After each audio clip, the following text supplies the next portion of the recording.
adalah bulan yang terakhir dari tahun Hijriyah, dari tahun penanggalan Islam. Maka saudaraku yang berbahagia, inilah akhir tahun. Bulan Zulhijjah, kita sudah lalui begitu banyak amalan-amalan dan keutamaan. Begitu banyak ibadah-ibadah yang mendekatkan diri kita kepada Allah. Khususnya saudara-saudara kita yang tahun ini menunaikan ibadah haji. Insya Allah haji mereka semua menjadi haji yang mabrur, makbul di sisi Allah Ta'ala. Karena kata Rasulullah, tidak ada ganjaran bagi haji yang mabrur kecuali surga. Maka kita berharap 200 lebih lagi penduduk Indonesia akan menjadi hamba-hamba yang bertakwa, istiqamah dengan agama. Itulah yang disebut dengan haji yang mabrur. Kemudian bagi saudara-saudara kita semua telah berkorban mulai 10 Zulhijjah sampai hari tasyrik tanggal 13 Zulhijjah. Insya Allah semua korban kita diterima di sisi Allah Subhanahu wa Ta'ala. Kurban kita adalah kendaraan-kendaraan kita di hari kemudian. Insya Allah kita bersama dengan Nabi Adam, bersama dengan Nabi Ibrahim alaihissalam, karena kita melanjutkan daripada ibadah korban dari nabi-nabi terdahulu. Maka kata Rasulullah dalam hadis-hadis sahih, fi kulli sya'rin, setiap bulu dari hewan kurban hasanah, itu satu pahala kebaikan. Subhanallah, bagaimana seseorang berkorban di tahun ini dengan menyembelih 1 ekor sapi, maka berapa banyak pahala dan ganjaran yang Allah berikan.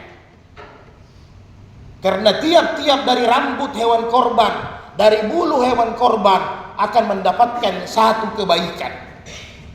Kemudian saudaraku yang berbahagia, di bulan Zulhijjah ini juga kita yang tidak sempat haji, tidak sempat berkorban, melaksanakan ibadah puasa tanggal 9 Zulhijjah, Arafah, maka ganjarannya luar biasa. Allah hapuskan dosa-dosa kita, Allah jaga kita dari melakukan dosa selama insya Allah 2 tahun lamanya. Baik al-madiyata wal bakiyata, yang tahun terdahulu dan insya Allah tahun sekarang sampai setahun ke depan, Allah jaga kita dari dosa-dosa. Insya Allah puasa kita semua diterima oleh Allah Subhanahu wa Ta'ala. Kemudian saudaraku yang berbahagia, di bulan Zulhijjah ini ada juga peristiwa yang besar yang jarang diangkat dalam sejarah. Tercatat dalam kitab-kitab tarikh, baik sirah nabawiyah, hayatus sahaba, dan kitab-kitab sejarah yang lain. Yaitu pada bulan Zulhijjah inilah didapatkan kemenangan Islam, kekuatan Islam. Masuknya Islam Umar bin Al-Khattab dengan masuk Islamnya Hamzah bin Abi Muthalib. 2 tokoh ini sebagai penguat kekuatan Islam dalam mensiarkan agama. Di bulan Zulhijjah inilah Umar bin Khattab yang notabene sangat membenci Nabi, menentang Nabi, sampai-sampai peristiwa yang menyebabkan dia masuk Islam. Ketika itu dia mencari Rasulullah, ingin membunuhnya. Di tengah perjalanan ada sahabat Nabi mengingatkan, wahai Umar, jangan kau urus Muhammad, saudaramu, adikmu Fatimah Al-Khattab itu sudah masuk Islam. Maka dengan rasa yang sangat marah, yang membara, dia mendatangi adiknya Fatimah, sementara membaca lembaran-lembaran ayat Quran di surat Taha. Karena emosinya, Umar langsung menampar adiknya. Sampai-sampai dalam kitab-kitab sejarah, Fatimah itu sempat terjatuh dengan tamparan Umar bin Khattab. Kemudian dia mengambil lembaran-lembaran ayat. Dia sempat terbaca ayat 14 dari surat At-Taha. Innani anallaha la ilaha illallah ana fa'budni wa aqimis salata li zikri. Di ayat 14 dia sempat membaca, sesungguhnya akulah Allah yang maha kuasa. Tidak ada Tuhan selain aku. Fa'budni, maka sembahlah aku satu-satunya Tuhan. Setelah itu sempurnakan dengan aqimis salata li zikri, tegakkan salat 5 waktu untuk mengingatku. Sempat Umar gemetar tangannya. Maka dia berkata kepada adiknya, antar aku ke Muhammad. Aku ingin mengucapkan syahadat di depan Muhammad. Maka dia diantar. Setelah itu di depan Nabi dia bersyahadat, asyhadu an la ilaha illallah wa asyhadu anna Muhammadar Rasulullah. Demikian juga saudaraku Hamzah bin Abi Muthalib radhiyallahu anhu. Dia juga mendapatkan cahaya hidayah Islam pada bulan Zulhijjah ini. Ketika itu Abu Jahal sangat marah dengan Nabi karena syiar dakwanya mulai berkembang. Maka pada saat itu Abu Jahal mendatangi Nabi, mengejek Nabi, menunjuk-nunjuk Nabi, mencaci Nabi, sampai-sampai dia mengambil batu, kemudian dihantam di kepala Nabi sampai kepala Nabi berdarah, sampai kepala Rasulullah berdarah. Setelah itu dia pergi tertawa, merasa puas.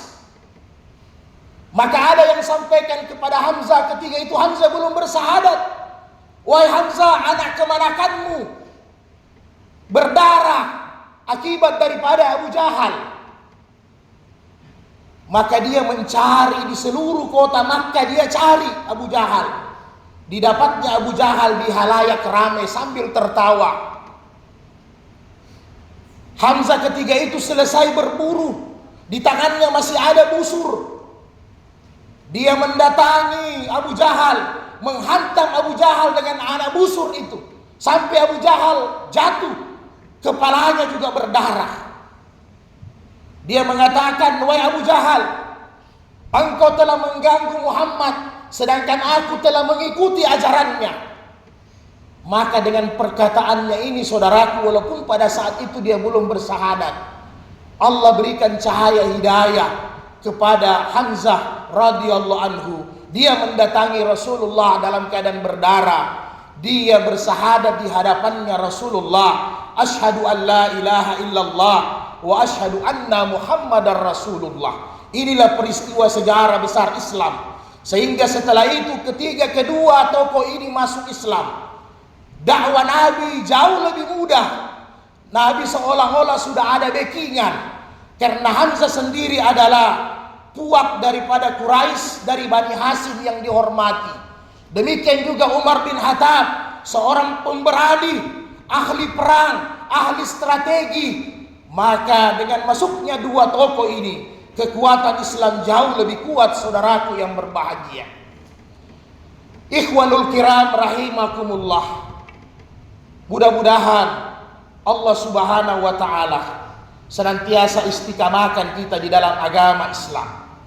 Kita mati berjumpa dengan Allah dalam keadaan Islam yang sempurna.